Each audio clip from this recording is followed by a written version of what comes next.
Hi, I'm Clemens and welcome to the reveal of Hitman 3 Year 2. Here at IO Interactive, we've been building exciting new content for Hitman 3, and I'm super excited to share more details of what you can expect from another full year of support. First things first, Hitman 3 Year 2 will start on the 20th of January 2022. And today, I'm very excited to reveal some new details about what we've been working on. We've lined up some new reveals and details of 2 upcoming game modes and insights from our developers. So, let's jump straight into the reveal of something completely new. This is Elusive Target Arcade. We are always thinking of new ways to challenge our players and give them fresh experiences within the world of assassination. Elusive Targets have always been about recreating an experience that is both tense and impactful. You get one chance to take down your target, there are no second chances, and failure is permanent. The Elusive Target Arcade is our way to take this concept to the next level. The formula has been the same for a while now, and we are ready to mix things up. But without sacrificing what made the Elusive Target so exciting in the first place. In this new mode, you'll take on the ultimate Elusive Target challenge and earn rewards as you go. This isn't just about taking down one target anymore. The Elusive Target Arcade tasks you with taking down several targets, one after the other, without failing and with new objectives and complications thrown into the mix. If you can complete the trial, you'll earn exclusive rewards that can be used in the rest of the game. And crucially, these trials will be permanent. Once they are added to the game, they'll be available and waiting for you whenever you are ready to play them. But if you fail a trial, you'll have to wait for the next day to give it another go. Through Year 2, we'll be updating the Elusive Target Arcade with more trials for you to take on and enjoy. We cannot wait to have you play the Elusive Target Arcade and let us know what you think. Elusive Target Arcade will be available for all Hitman 3 owners starting on January 20. We've been talking about changing the Elusive Target formula for a little while now, and we're excited to share the first details of how you can enjoy Elusive Targets in a new way. Now for something else that's coming to the game on January 20. And this is specific for PC players. We are super happy that we can finally release the whole Hitman trilogy game and release it to the PC VR community. The gameplay is perhaps even more exciting, and with the PC version you have now 2 hands, 2 controllers, and you also have the movement of your body. When we started working on it, I think one of the first things that we knew that we wanted to get in there was to have some more physicality in some of the movements, and throwing being one of the big parts in the whole trilogy. Even in the flat game, we really wanted to nail that.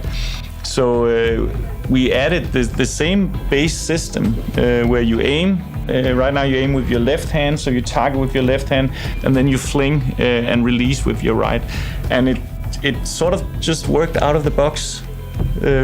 At least, I mean, I think we have some footage of Klaus trying it for the very first time.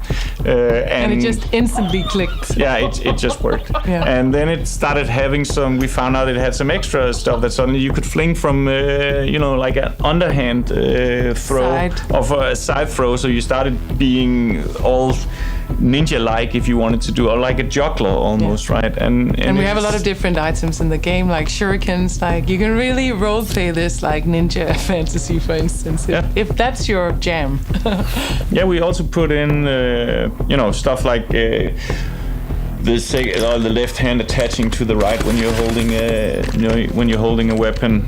What else? The close combat with both hands now feels extremely satisfying, because you naturally go into this, boxer stance or karate, that's your vibe, right? So this level of freedom, running through a level, slapping everybody on the way, like turning around, throwing something, then picking up a gun, shooting, like it turns into kind of a ballet sometimes almost, and you can really express your inner, like what kind of version of 47 you are today. Yeah, and I would say that especially in combat, these more action-packed areas have really gotten a notch up, simply because you're not controlling an animation or a character anymore. It's you doing the movements, and that really makes you feel when you do it right, it makes you feel extremely badass, which is super extremely super elegant. Cool. Elegant as well. Yes. And sometimes you feel like an idiot. But that's what you do in Hitman, right? Yeah. Yes, so we're super excited for everybody to be able to play it. It's happening right around the corner, and we can't wait to hear everybody's feedback and reactions and see what people figure out, what crazy ways they're gonna play the game. And PC VR is very much what? I don't know. Have fun with it, really.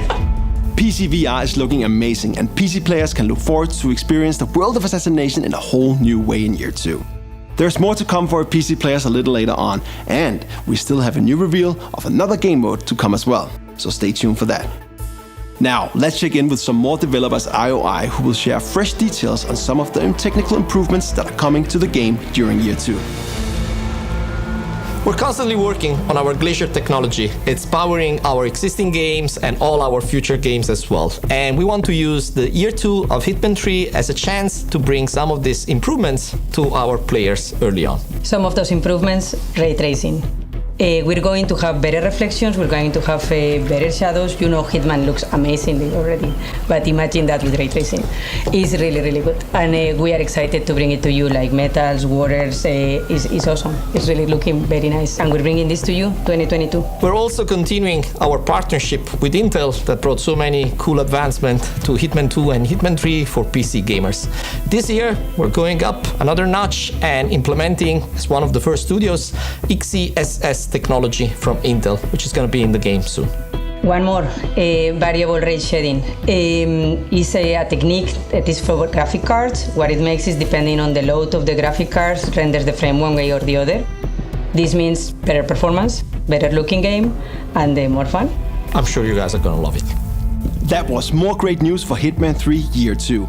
Now, I want to share a few announcements about how we'll be welcoming new players and supporting new platforms this year. Firstly, we're happy to share with our PC players that Hitman 3 will arrive on Steam at the start of year 2, with full support of VR and all the technical improvements that you've just seen. If you're completely new to the World of Assassination, we're making it easier than ever to get started and play the full campaign in one single package.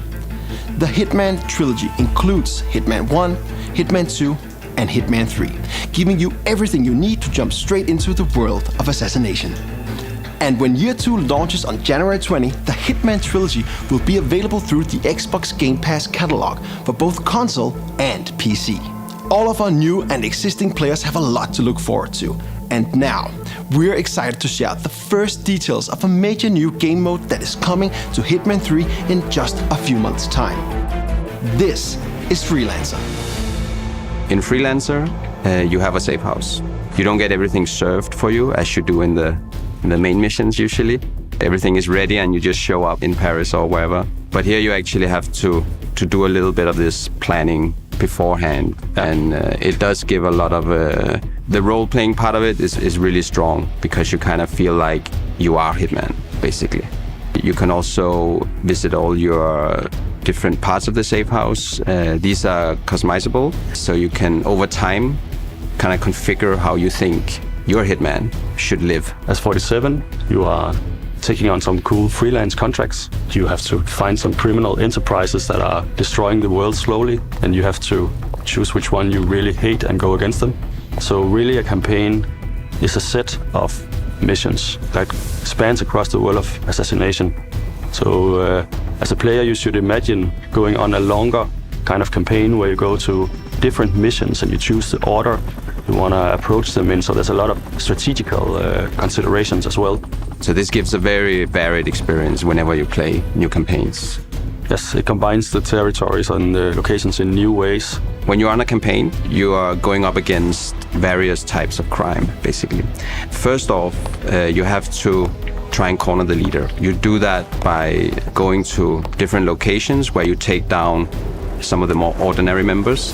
And these are sort of bread and butter missions, but it all leads towards you cornering the leader. And the last territory will basically be where the leader is. So you also have some choice there that you can sort of pick where you want to face the leader. When you get to the final mission, you don't know exactly who the leader is. You have some intel that will help you, but you still have to unravel who the actual leader is. So this feels very random when you play over and over again, that you can't really learn the missions. You have to think every time. On these final missions, the leaders will also have additional help from their organization. There's some NPCs that are hidden but are very deadly, so you have to look out for those. There's also other NPCs that will basically spook the leader and alert the leader, so he or she will escape. So there's an added layer of difficulty. Every success in Freelancer basically comes down to your own skill and wits and creativity. Freelancer is very inspired by roguelike games.